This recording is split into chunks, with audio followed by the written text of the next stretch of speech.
Hello for millennials! Ngayong araw, samahan niyo po akong magtanim ng Inards Pili. Tayo po ay magtatanim po ng Inards Pili dito po sa baba ng aming bahay dahil ito po ay halos 3 buwan na pong na-harden po natin at kailangan na po natin siyang itanim. So, para kahit paano umuulan pa yung panahon at napakaganda po magtanim po ng Inards Pili.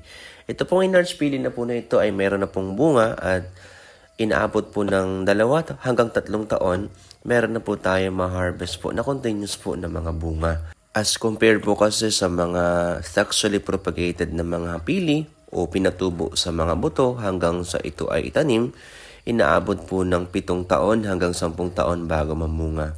At hindi pa tayo masisigurado na ang ating itinanim po na pili ay babae na pwedeng mamunga.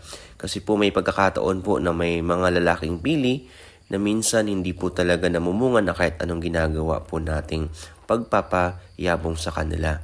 So, ginagawa po natin ang enarching para po makasigurado tayo na maganda ang ating mga pili at syempre mas mapapadali po natin yung pagbubunga ng ating mga halaman.